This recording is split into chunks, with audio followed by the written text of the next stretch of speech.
What's up everybody, Unrested back again for another JFAQ on the way home.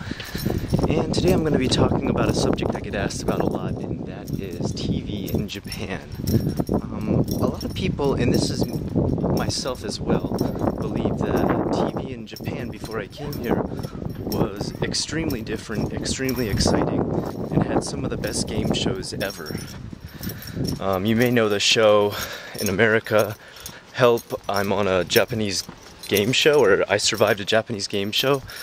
I don't know where exactly that's filmed, but nobody here in Japan knows that show. It's not popular. It doesn't really have a lot to do with the culture here, and it's kind of just, honestly, a scam of a show if you ask me. It doesn't really have much to do with Japanese culture in general, mostly because number one, they talk in English all the time, and number two, no Japanese show involves a lot of English unless it's a show based on English teaching.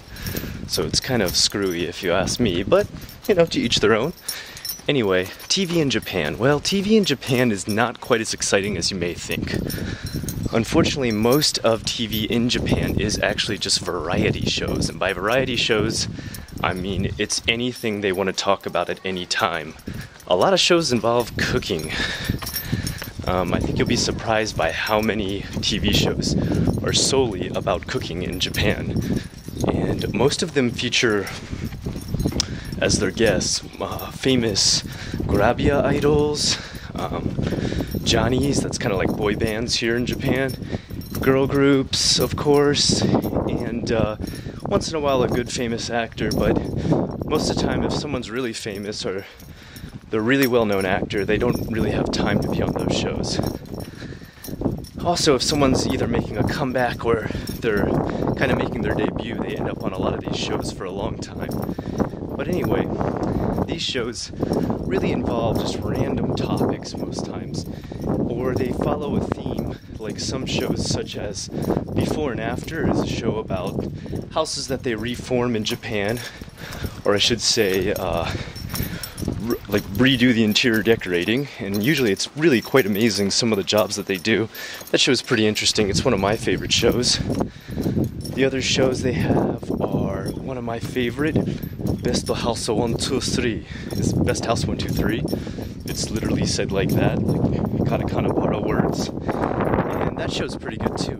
Usually it involves either some kind of strange medical story or extreme family drama, so it's usually pretty interesting and has some pretty unique topics, although I will say it involves a lot of dramatizations that are extremely corny and completely dubbed, and that just comes across as very strange.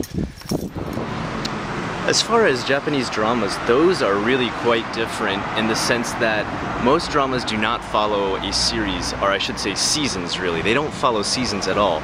Usually they have a one-run season and that's it. The show is over with. They will not make new shows. They will not start the story over again or try to string it along from season after season after season.